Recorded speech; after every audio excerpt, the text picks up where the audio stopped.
하나님 안에서의 열정이란 제목으로 말씀을 나눌까 합니다. 저는 신약 인물들 중에서 신약에 등장하는 여러 우리 신앙의 선배들 가운데서 누구를 제일 좋아할까요? 목사님은 왜 또 주일 아침부터 뜬금없이 이상한 질문을 하시고 그러십니까? 아마 제가 우리 교회에 와서 처음에 참 많이 그 이름을 부르고 참 많이 이야기했던 성경 인물이 베드로였을 것입니다. 저는 신약에서 베드로를 참 좋아합니다. 인간적인 실수도 많고 성급하고 또 다혈질, 어떻게 보면 장점보다 단점이 더 많은 예수님의 제자입니다. 그래서 늘 베드로를 보면서 저의 모습을 보는 것 같아가지고 그래서 안쓰럽기도 하고 때로는. 그리고 근데 그 베드로가 점점 변해가는 그 모습이 너무 좋아서 그가 나중에 베드로 전후서를 기록할 때 그 베드로의 모습과 복음서에 등장하는 베드로의 모습은 완전히 다른 사람 같아요. 너무나도 확실하게 변화된 그 모습이 너무 좋아서 그래서 베드로를 참 좋아합니다. 근데 베드로 하면 제일 먼저 떠오르는 이미지가 무엇입니까? 제가 하도 많이 말을 해서 아마 여러분들 되게 다 알고 계실 거예요. 베드로 하면은 제일 먼저 떠오르는 이미지, 저는 성급함을 꼽습니다. 성급하고 다혈질이고 하여튼 급해요. 이 예수님의 제자 중에서 가장 급한 사람이 베드로입니다. 항상 성급하게 나서거나 말했다가 낭패를 보기 일쑤였습니다. 그냥 가만히 있으면, 옛말에 그러잖아요. 가만히 있으면 중간이라도 간다는 말이 있는데 이 베드로는 가만히 있는 법이 없어요. 늘 나서고 늘 성급하게 말을 꺼내고 또 예수님 시키지도 않은 짓 하고 시키지도 않은 말을 하고 그랬다가 이 책망을 받고 또 망신을 당하고 낭패를 보기가 일쑤였습니다. 마태복음 14장에서 이 풍랑 가운데 무리를 걸어오시는 주님을 보고 다른 제자들은 두려워 떨면서 말도 못하고 있는데 이 베드로는 용감하게 또 뛰어나옵니다. 또 나서서 말합니다. 주여, 만일 주님이시거든 명하사 나로 무리를 걷게 하소서. 나로 무리로 걸어오라고 그렇게 말하시면은 내가 무리를 걷겠습니다 라고 또 나서서 말합니다. 그랬더니 예수님께서 오라 이놈 봐라, 그래 와라 라고 말씀하십니다. 그때 베드로는 이 세상에서 아주 잠깐이지만 최초로, 세상의 사람들 가운데서 최초로 무리를 걸었던 사람이 되었습니다. 그런데 그가 바로 그 무리를 걷자마자 그 놀라운 기적 가운데 서 있다가 바로 현실로 돌아가 버립니다. 바람을 보고 무서워 빠져가는지라 소리를 질러 이르되 주여 나를 구원하소서. 무리를 멋있게 걸어가서 주님의 손을 잡고 배로 돌아오는 그런 참 베드로는 독특한 사람이에요. 막 무서워서 벌벌 떠는 그 가운데서 베드로 머릿속으로 뭘 생각하냐면 이럴 때 예수님께서 나를 와라 그래가지고 내가 무리를 딱 걸어서 예수님 손을 딱 잡고 그 풍랑 속에서 탁탁 걸어서 배로 탁 돌아오면 이거 진짜 멋있겠다. 진짜 이거 짱이다 생각. 어떻게 그런 생각을 했는지 몰라요. 그 와중에 그런 성급한 생각과는 달리 그만 이 믿음이 없어서 물속으로 막 빠져들어가 버리게 되었습니다. 그래서 망신을 당하게 되었습니다. 또 마태복음 16장을 보면 주님이 가이사랴 빌립보에서 이 제자들에게 묻습니다. 사람들이 나를 인자를 누구라 하더냐라고 물으니까 이 다른 제자들이 말합니다. 더러는 세례 요한이요, 더러는 엘리야요, 어떤 사람은 예레미야라고 하고 또 누구는 선지자 중에 하나라고 합니다. 옆에 있던 베드로가 화가 났어요. 왜요? 자기가 먼저 말을 해야 되는데 다른 제자가 먼저 말을 한 거예요. 뿔 따고 나서 입이 대빨아 나와가지고 씩씩거리고 있는데 예수님이 다시 묻습니다. 그러면은 너희는 나를 누구라 하느냐라고 물으니까 베드로가 다른 제자들이 혹시 대답할까봐 대반에 팍 튀어나오면서 다른 제자들 말도 못하게 합니다. 주는 그리스도시요 살아계신 하나님의 아들이십니다. 이게 베드로의 성격이었어요. 얼마나 급한지 다른 제자들이 말할까봐 예수님 앞으로 뛰어나오면서 달려나오면서 주는 그리스도시요 살아계신 하나님의 아들입니다 라고 고백을 했습니다. 그래서 예수님으로부터 아주 큰 칭찬을 받습니다. 지금까지 이 베드로가 그렇게 칭찬을 받아본 적이 없어요. 이 베드로가 너무 큰 칭찬을 받습니다. 주님이 가장 흡족해 하시는 대답을 했기 때문이었습니다. 바요나 시므나 네가 복이 있구나. 너는 베드로다. 내가 반석 위에 교회를 세우리니 음부의 권세가 이기지 못할 것이다. 내가 천국의 열쇠를 너에게 줄 것인데 네가 땅에서 매면 하늘에서 매일 것이고 네가 땅에서 풀면 하늘에서 풀릴 것이다. 이 얼마나 큰 칭찬입니까?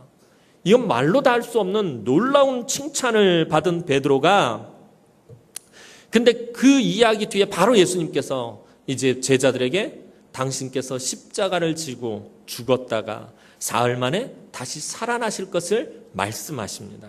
근데 그때 이 베드로가 또 가만히 있었으면 괜찮은데 성급하게 또 나서서 말을 합니다. 주여, 그렇게 돼서는 안 됩니다. 절대로 그렇게 되지 않을 것입니다. 내가 그렇게 되지 않게 할 것입니다. 예수님을 말렸습니다. 그러자 예수님으로부터 사탄아, 내 뒤로 물러가라. 너는 나를 넘어지게 하는 자다. 네가 하나님의 일을 생각하지 않고 사람의 일을 생각하는구나 하고서는 예수님으로부터 아주 큰 책망을 받습니다. 가장 큰 칭찬을 받자마자 이 사탄이라는 아주 큰 책망을 듣고 말았습니다. 또 마태복음 26장에서도 제자들이 예수님을 버리고 도망할 거라고, 예수님께서 이제 마지막 만찬을 마치시면서 너희가 나를 다 버리고 도망갈 것이다 라고 말했을 때 이 주님의 말씀에 베드로는 또 성급하게 뛰어나오면서 또 큰 소리로 말합니다. 다른 사람 다 예수님을 버릴지라도 나는 죽어도 버리지 않을 것입니다. 나는 감옥까지 같이 갈 것입니다. 주님을 위해서 내가 죽기까지 할 것입니다. 호언장담했지만 연약한 조그만 소녀 앞에서 예수님을 모른다고 부인하고 말았습니다. 이것은 베드로 인생에서 정말 지우고 싶은 그런 부분이었습니다. 베드로는 이처럼 복음서를 보면 기적과 현실, 기적 속에 있다가 갑자기 현실로 돌아오고요. 큰 칭찬을 받았다가 또 큰 책망을 받고, 자기의 신념 가운데 있다가 큰 실패를 하고, 극과 극을 달리는 사람이었습니다. 베드로가 이런 실수를 하고 책망을 듣고 망신을 당하게 된 것은 그의 성급함 때문이었습니다. 늘 성급하게 나섰다가 때로는 칭찬도 듣고 기적도 경험했지만 늘 또 다시 이 책망을 듣고 또 망신을 당하고, 그 성급함 때문이었습니다. 그런데 중요한 것은, 그렇다면 베드로의 그 성급함은 도대체 어디서 기인하느냐는 거예요. 이 성급함이 어디서 나온 것이냐라는 것입니다. 베드로의 성급함은 바로 그의 열정에서 나온 것입니다. 베드로는 실수도 많고 허물도 많지만 예수님을 따르는 일에서만큼은 그 누구보다도 이 뜨거운 열정을 가지고 있었습니다. 내가 다른 제자들하고 비교해 봤을 때 내가 지식도 없고 스펙도 없고 가진 것도 없고 배경도 좋지 않고 똑똑하지 않다 할지라도 내가 예수님을 따르는 일만큼은 내가 절대로 뒤지지 않을 테다라는 그런 열정이 있었다라는 것입니다. 그래서 그토록 성급했던 거예요. 다른 제자들에게 지기가 싫었어요. 내가 다른 건 몰라도 예수님을 따르는 일만큼은 내가 다른 11명의 제자들에게 지지 않겠다라는 것이었습니다. 베드로가 만약에 관심도 없고 성급함도 없었다면 아무런 실수도 없었을 것입니다.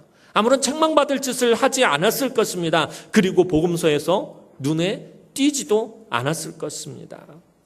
베드로는 비록 성급했다가 낭패를 당하는 일이 많았지만 그는 예수님을 시시하게 따르고 싶지 않았어요.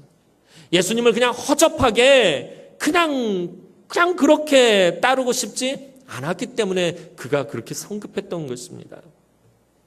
그는 나중에 예수님의 빈무덤에도 제일 먼저 달려가서 그 빈무덤에 제일 먼저 들어간 제자였습니다. 또 부활하신 예수님이 갈릴리 해변으로 찾아오셨을 때 그 어떤 제자보다도 제일 먼저 헤엄쳐서 예수님에게로 달려간 제자가 베드로였습니다. 갈릴리에서 또 물고기를 잡고 있는데 예수님이 나타나셨어요. 요한이 보고 압니다. 아, 주님이시다라는 말이 끝나기도 무섭게 제일 먼저 물속으로 풍덩하고 뛰어들어서 막 헤엄쳐서 예수님에게로 달려간 그 성급한 제자가 베드로였습니다. 또 베드로는 죽을 때도 예수님과 내가 똑같이 내가 십자가에 달려 죽을 수 없다. 내가 어떻게 나 같은 것이 예수님과 똑같이 십자가에 달려 죽을 수 있겠나. 난 그럴 수 없다 해서 거꾸로 매달려서 죽었던 제자이기도 합니다. 베드로는 다시 말해서 남다른 열정을 가진 사람이었던 것입니다. 사도 바울처럼, 사도 바울을 하면 떠오르는 이미지가 뭐예요? 사도 바울은 정말 찔러도 피 한 방울 나오지 않을 것 같아요. 아주 정확하고 예리하고 빈틈없는 사람이 사도 바울이에요. 이 베드로는 사도 바울처럼 빈틈없고 정확하지는 못했지만 그 누구도 따라올 수 없는 주님을 향한 열정을 가지고 있었습니다. 물론 베드로가 자기의 열정으로 살았을 때는, 복음서에 등장하는 베드로는 그 성급함이 출발한 그 열정은 자기의 열정이에요. 자기의 열정을 가지고 살았을 때는 모든 것이 다 실수투성이었습니다. 다 끝자락이 다 실수로 끝나고 또 낭패를 보고 또 책망을 듣고 이런 일이었어요. 자기 열정으로 살았을 땐 모든 것이 다 실수투성이었습니다. 하지만 오순절에 성령의 충만함을 받고 그의 열정이 하나님 안으로 옮겨졌을 때부터는 그의 열정이 실수가 아니라 그의 열정이 능력이 되었다라는 것입니다. 오순절날 그 마가다라 방에서 온갖 제자들과 함께 기도에 매달려서 그 뜨겁게 부르짖었을 때, 보혜사 성령이 충만하게 부어졌을 때 그 베드로의 열정이, 그 성급함이 그 뜨거운 열정으로, 하나님 안에서의 열정으로 나타나서 나가서 열정적으로 말씀을 전하니까 3,000명, 5,000명이 돌아오는 능력이 나타나고요. 앉은뱅이를 일으켜 세우고요. 죽은 사람을 살려내고요. 놀라운 능력을 나타나게 됐다라는 거예요. 자기의 열정으로 살았을 때는 실수투성이었지만 성령의 충만함을 받고 하나님 안으로 그의 열정이 옮겨졌을 때부터는 능력이 나타나기 시작했다라는 것입니다. 예수님께서 베드로를 교회의 반석이라고 하신 건, 너는 베드로다. 이제부터 너를 시몬이라고 하지 말고 이제부터 너를 베드로라. 베드로의 뜻이 뭐예요? 반석이라는 뜻이에요. 너는 반석이다. 이제 네 위에 내가 교회를 세우겠다. 네 반석 위에 교회를 세우겠다라고 예수님 말씀하셨어요. 베드로를 교회의 반석이라고 주님이 말씀하신 것은 예수님을 향한 그의 뜨거운 열정 때문이었어요. 다른 제자들에게 절대 뒤지지 않겠다라는 그 열정 때문이었습니다. 예수님은 우리가 열정적으로 신앙생활하기를 원하십니다. 그냥 술에 물 탄 듯 물에 술 탄 듯 어영부영 왔다 갔다 이런 것이 아니라 정말 베드로처럼 내가 장로님들에 비해서 내가 뒤지지 않겠다. 내가 권사님들에 비해서 뒤지지 않겠다. 내가 안수 집사님들에 비해서 뒤지지 않겠다. 내 목사님들에 비해서 뒤지지 않겠다. 열정적으로 신앙생활하기를 예수님은 원하신다라는 거예요. 제가 늘 자녀들 얘기를 들을 때 말씀드리잖아요. 자꾸 부모의 품으로 파고 들어오는, 열정적으로 파고 들어오는, 그래서 부모의 사랑을 받으려고 애쓰는 자식이 뭘 받아도 조금이라도 더 받는다라는 거예요. 물론 똑같이 사랑하지만 자꾸 부모의 품으로 들어오고 열정적으로 달려오고 그 사랑을 갈구하는 그 자식이 콩 한 쪽이라도 더 얻어먹게 돼 있다라는 거예요. 예수님 우리가 그렇게 신앙생활하기를 원하시는 거예요. 좀 하나님 품으로 열정적으로 파고들기를 원하시는 거예요. 그냥 주시면 주시든지 말면 마시든지, 복을 주시면 받고 안 주시면 말고, 이게 아니면 내가 그 은혜 없이는 살 수 없어요. 내가 하나님의 복을 받지 않고는 살 수 없어요.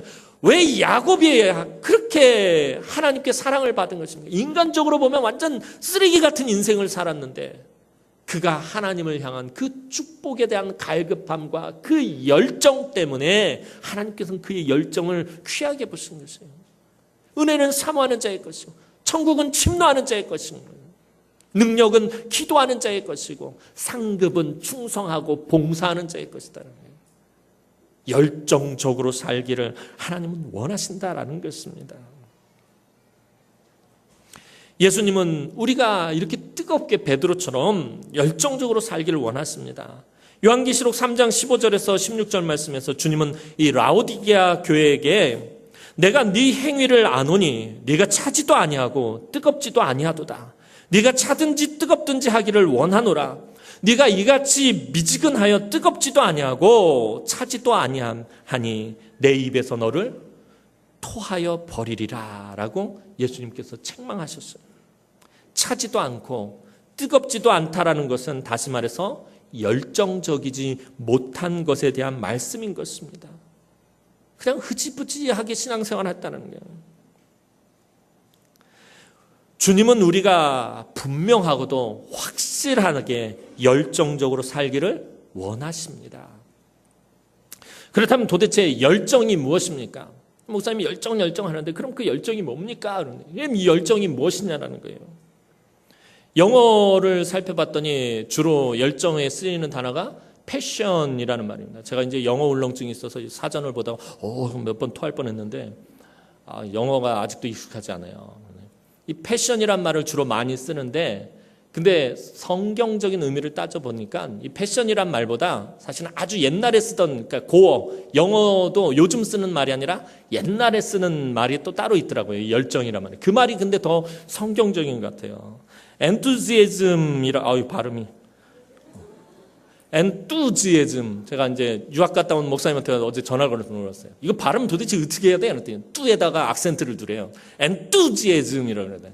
enthusiasm이라는 단어가 있어요. 이게 옛날 영어인데 근데 이 말이 정말 열정에 가장 맞는 말인 것 같아요.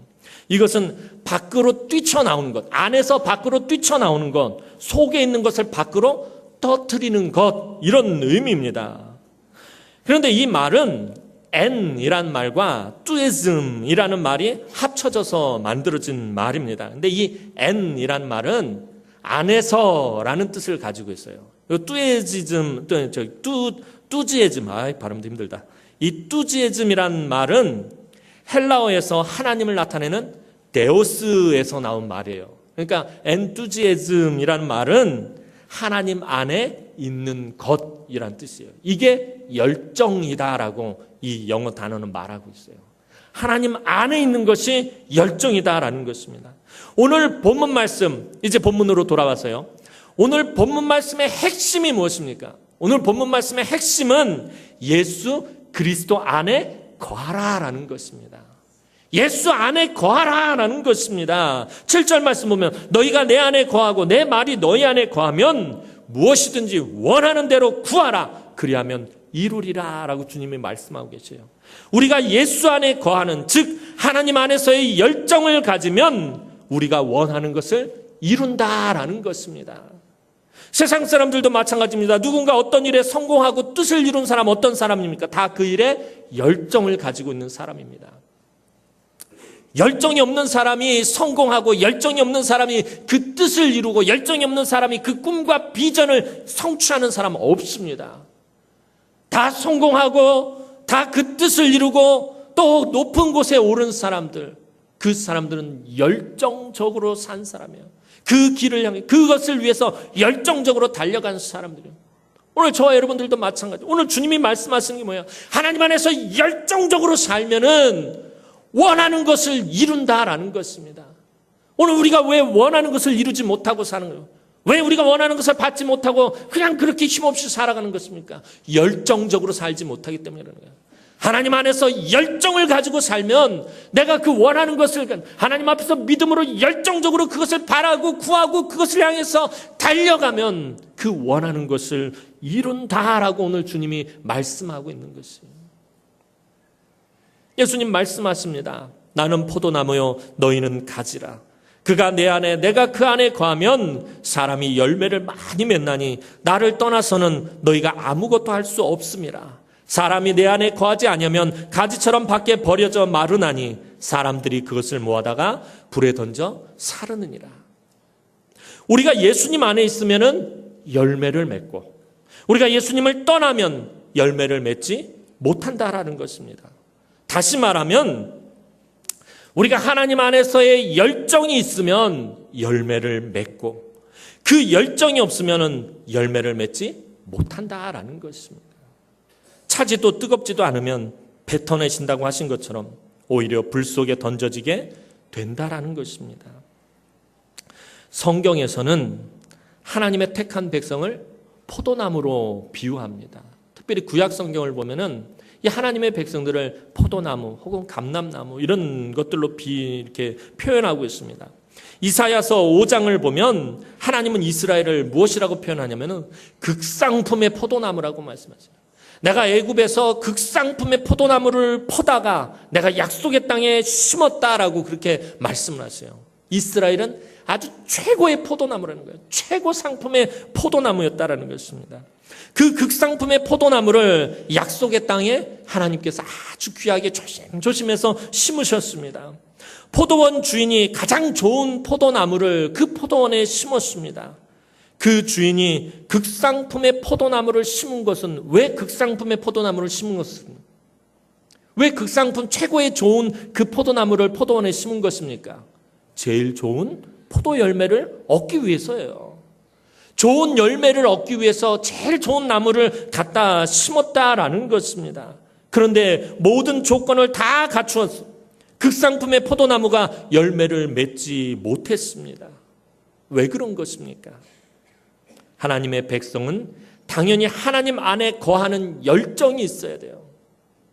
아무리 부족하고 연약하고 아무리 무능력하고 아무리 허물이 많아도 하나님 안에 거하는 열정만 있으면은 하나님께서는 그 하나님의 백성을 통해서 놀라운 열매들을, 극상품의 열매들을 맺어가세요. 하나님의 백성은 하나님 안에 거하는 열정이 있어야 합니다. 그런데 하나님 안에 거하지 않고 이스라엘 백성들이 하나님을 떠나서 우상 안에서 살았다라는 것입니다.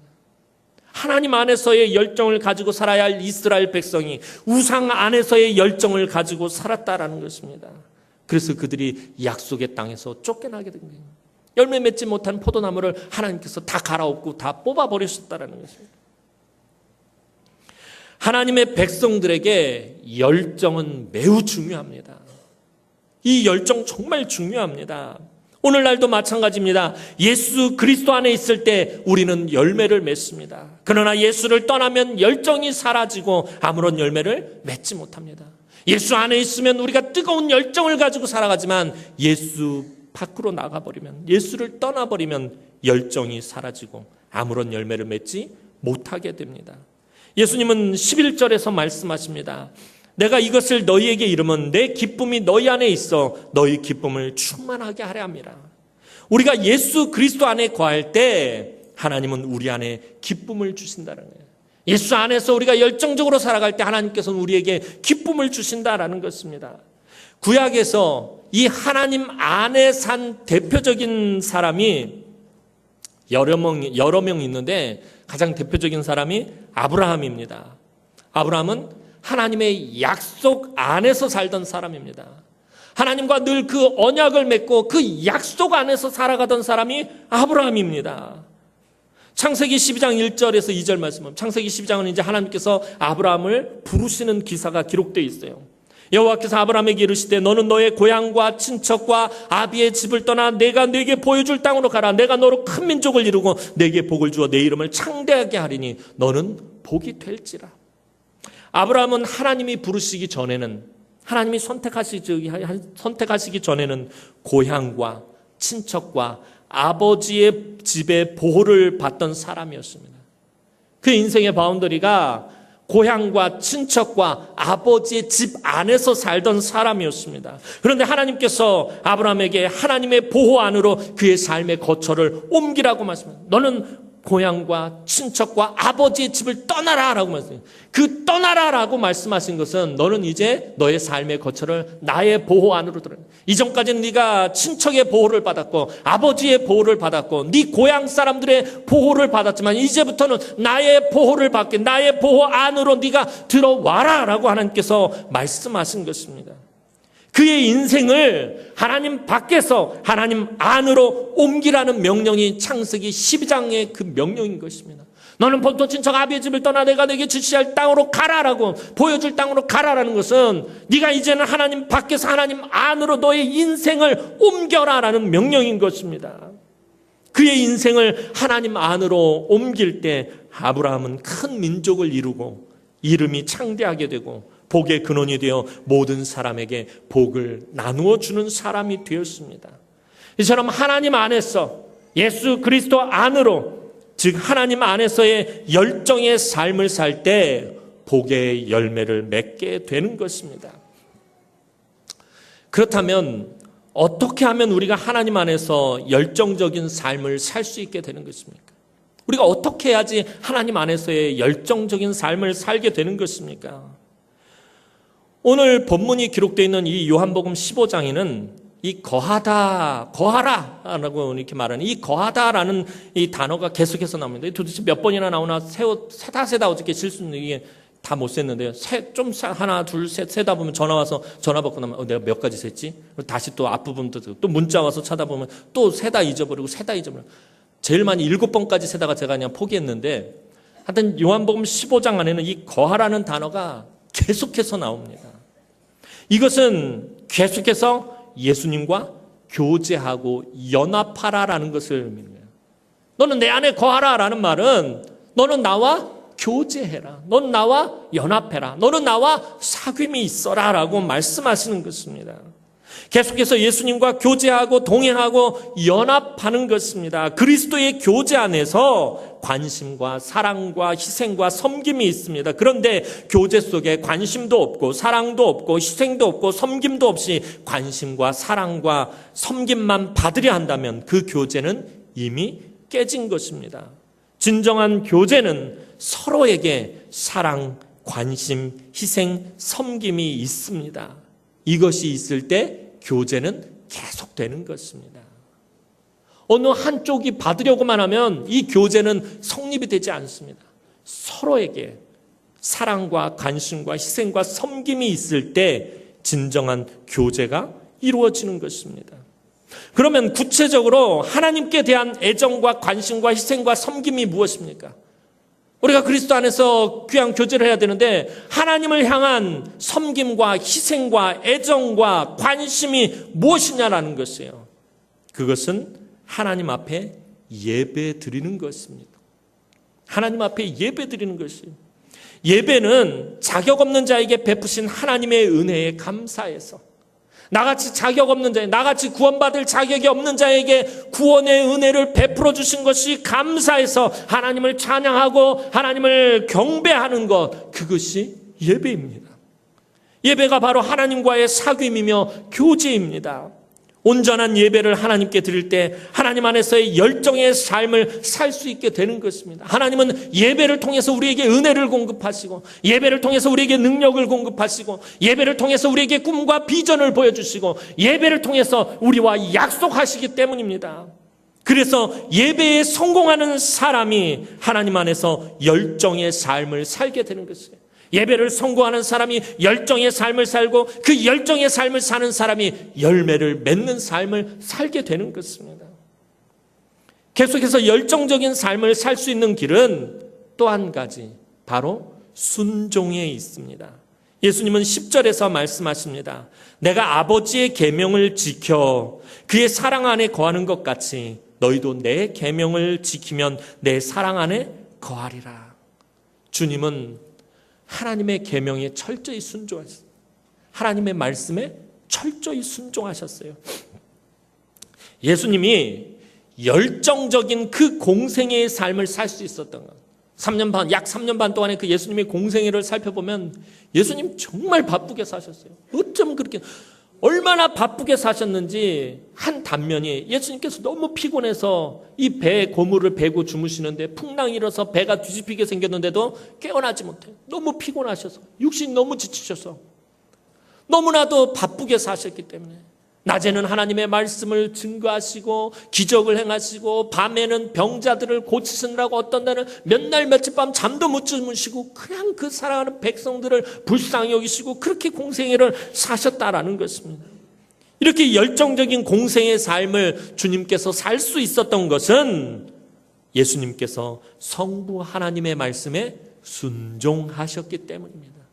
늘 순종의 도를 보여주셨어요.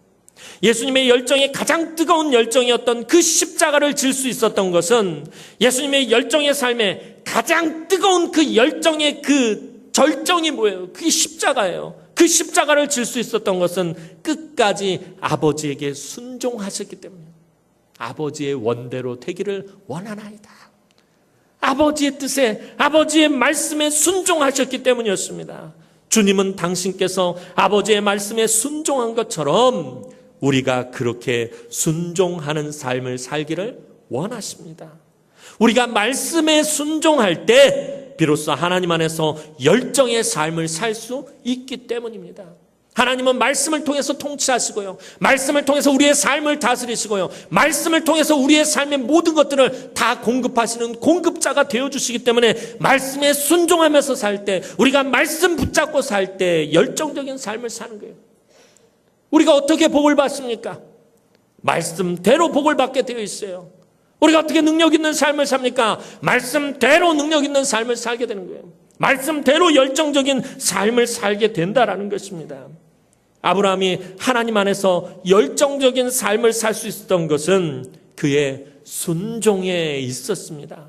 창세기 22장에서 하나님 말씀에 순종해서 아브라함이 그의 독자 이삭을 모리아 산에서 번제로 드리려고 했을 때 하나님은 아브라함에게 말씀하셨습니다. 이르시되 여호와께서 이르시기를 내가 나를 가리켜 맹세하노니 네가 이같이 행하여 네 아들 네 독자도 아끼지 아니하였은즉 내가 네게 큰 복을 주고 네 씨가 크게 번성하여 하늘의 별과 같고 바닷가의 모래와 같게 하리니 네 씨가 그 대적의 성문을 차지하리라. 또 네 씨로 말미암아 천하 만민이 복을 받으리니 이는 네가 나의 말을 준행하였음이니라. 네가 내 말에 준행하였기 때문에, 네가 내 말에 순종했기 때문에 이런 복을 받을 것이다. 이런 능력 있는 삶을 살 것이다. 이렇게 네가 존귀한 사람이 될 것이다 라고 주님 말씀하셨다는 거예요. 아브라함은 정말 어려운 하나님의 말씀에 순종했어요. 그가 순종했기 때문에 열정적인 믿음의 삶을 살 수 있었던 것입니다. 순종과 믿음은 의미론적으로 같은 말이라고 제가 벌써 몇 번을 말씀을 드렸습니다. 순종과 믿음 둘 다 하나님의 말씀을 잘 듣는 데서 기인하기 때문이에요.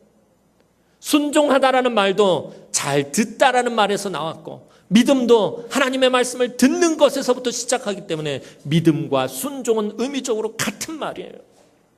열정은 하나님의 말씀에 귀 기울여 듣고 그 말씀에 순종했을 때 이루어지는 것입니다. 여러분이 열정적인 삶을 살기를 원한다면, 열정적인 신앙생활을 하기 원한다면 하나님의 말씀을 귀 기울여 듣고 그 말씀을 깊이 묵상하고 그 말씀대로 살려고 순종하면은 여러분들이 열정적인 삶을 살게 된다는 거예요.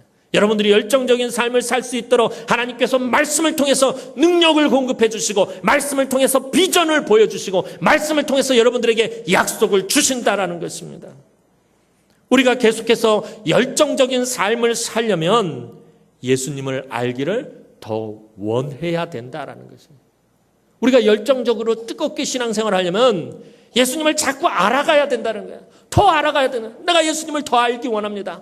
내가 하나님을 더 알기 원합니다. 지금보다 더 많이 알기를 원합니다. 지금보다 내가 주님을 더 많이 알기를 원합니다.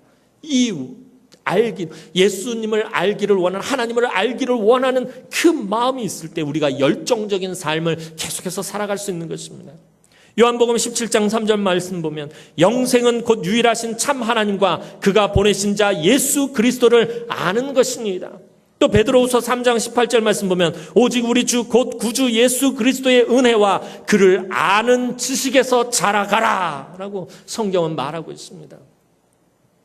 우리 주 예수 그리스도의 은혜와 그를 아는 지식에서 자라가는 것은 계속해서 예수님을 알아가는 것이고 예수님을 사랑하고 닮아가는 것입니다. 구약에서도 보면 호세아 선지자가 그토록 목소리가 터지도록 외쳤던 것이 무엇입니까? 이 백성이, 하나님의 백성이 하나님을 아는 지식이 없어서 망하는도다라는 거예요. 이 백성이 하나님을 알아가지 않기 때문에, 알려고 하지 않기 때문에 망하는도다라고 말하고 있다는 거예요. 하나님의 백성은 하나님을 알아가야 된다는 거예요. 하나님을 알기를 원해야 된다는 거예요. 연애를 할 때 그렇잖아요. 연애를 할 때 드는 마음이 뭐예요? 내가 조금 더 알았으면 좋겠다. 그 마음을 알았으면 좋겠다. 그 사람을 조금 더 알았으면 좋겠다. 이 사랑할 때 드는 마음이잖아요. 하나님도 마찬가지예요. 여러분들이 하나님을 사랑한다면 하나님을 알아가야 돼. 하나님을 더 알았으면 좋겠다. 내가 하나님을 더 알아갔으면 좋겠다라는 그 마음이 있어야 된다는 거예요. 근데 하나님의 백성들이 하나님을 아는 지식이 없었던 거예요. 하나님을 아는 것에 관심이 없었다는 거예요. 그랬다 이스라엘이 망해버린 것입니다. 오늘 우리가 열정적인 신앙생활을 하지 못하는 이유는 하나님을 알아가는 데 관심이 없기 때문이에요. 왜 우리가 신앙생활하는데 이렇게 그냥 흐지부지하게 신앙생활하는 거예요? 왜 뜨겁게 신앙생활하지 못하는 것입니까? 하나님을 알아가는데 관심이 없기 때문이에요. 예수 그리스도의 그 십자가를 알아가는데 관심이 없어요. 복음을 알아가는데 관심이 없어요. 믿음을 알아가는데 관심이 없어요. 헌신과 수고와 그 모든 것들, 하나님 나라를 알아가는데 관심이 없기 때문입니다. 오직 우리의 관심은 어디 있는 것입니까? 복을 받고 성공하고 출세하고 잘 먹고 잘 살고 자식이 좋은 대학에 들어가고 좋은 직장에 취업하고 결혼해서 잘 사는 것에 더 많은 관심이 있기 때문에 하나님을 알아가는 데는 관심이 없습니다. 하나님이 도대체 나에게 무엇을 원하는지, 지금 이 시대에 이곳에서 살아가는 나에게, 하나님께서 지금 예배를 드리고 있는 나에게 원하시는 것이 무엇인지, 내 자녀들에게 어떤 꿈과 비전을 주셨는지 모르기 때문에 우리가 차지도 뜨겁지도 못한 삶을 살 때가 많은 것입니다. 사실 우리는 매일매일의 삶 가운데서 우리 자신을 정직하게 물어봐야 합니다. 여러분들 아침마다, 지난주에도 말씀드렸던 것처럼 여러분들 아침마다 거울을 볼 때마다, 세수할 때마다, 그 거울을 볼 때마다 물어봐야 돼요. 내 자신에게 나는 왜 예수를 믿는 것인가? 여러분들 왜 예수를 믿으시는 거죠? 지난주에 아는 목사님을 만나서 이제 잠깐 교제를 나누면 대화를 한대요. 이 목사님은 어느 날 성도가 와서 물어보는 거예요. 목사님, 왜 예수를 믿는 것입니까? 갑자기 덜컥 대답이 안 나오더라는 거예요. 저도 움찔했어요. 여러분들 왜 예수를 믿는 거죠? 여러분들 우리 늘 이걸 고민해야 돼요. 내가 도대체 왜 예수를 믿는 거지? 왜 하나님 나를 예수 믿게 하시는 것이지? 왜 나를 부르신 것이지? 왜 나를 우리 남은교회다 부르고, 왜 이곳에서 우리가 예배하고, 왜 우리가 이곳에서 함께 모여서 투닥투닥거리면서 니캉니캉하면서 왜 이곳에서 이렇게 신앙생활하게 하신 것이지? 여러분들 늘 물어야 돼. 이거를 묻고 이 답을 찾아야 돼요. 나는 왜 예수를 믿느냐라는 거예요. 왜 예수를 믿느냐라는 말을 다시 말하면요, 내 신앙생활의 목표가 무엇이냐라는 거예요. 난 무엇 때문에 신앙생활하냐는 거예요. 내 신앙생활의 목표가 도대체 뭐냐는 것이에요. 이 목표가 없으니까 열정적이지 못한 것이에요. 아무런 목표 없이 그냥 흘러가는 대로 오니까 열정적인 삶을 살지 못하는 거예요. 내 신앙생활에는 확실하고도 분명한 목표가 있어야지 뜨겁고 열정적인 신앙생활을 하게 된다는 거예요. 제가 늘 말씀드리잖아요. 하나님의 부르시면 반드시 목적이 있다는 거예요. 나의 외적인 조건과 상관없이 내가 많이 배우든지 못했든지, 내가 건강하든지 건강하지 않든지, 내가 좋은 배경을 가졌든지 가지지 못했든지 하나님의 부르심에는 반드시 목적이 있다는 거예요. 이 목적을 깨달았을 때 우리는 열정적인 삶을 살게 되는 거예요. 하나님이 왜 60여 년 전에, 65년 전에 이 땅 가운데 우리 남은교회를 세우신 것입니까? 목적이 있으니까 하나님께서 이곳에 세우신 거예요. 세우신 뜻이 있고 여러분들을 부르신, 성도를 부르신 목적이 있다는 거예요. 그 목적을 잃어버리면은, 그 목표를 잃어버리면 우리 남은 교회는 그냥 흐지부지하게 살다가 그냥 그렇게 되는 거예요. 우리 교회가 뜨거워지려면, 열정적으로 부흥하려면 목적을 분명히 해야 된다는 거예요. 모든 성도가, 저와 여러분들이 함께 한 목표를 가지고 그 목표를 향해서 달려가야 된다는 거예요. 그래야 우리 교회가 부흥하고 성장하는 것입니다. 옛날의 영광만을 바라봐서는 안 돼요. 옛날에 우리 교회가 어쨌든 그 상관없어요. 앞으로 우리 교회가 가야 할 목표가 무엇이고, 앞으로 우리가 이루고 성취해야 될 목적이 무엇이고, 하나님 우리에게 새롭게 주신 그 꿈과 비전이 무엇인지 찾아내서 그것을 향해서 우리가 달려갈 때 이 재단에 엄청난 부흥의 역사가 일어나는 것입니다. 그것이 없으면 부흥할 수 없어요. 다빈 목사 혼자 아무리 뜨겁게 외쳐야 무슨 소용이 있어요.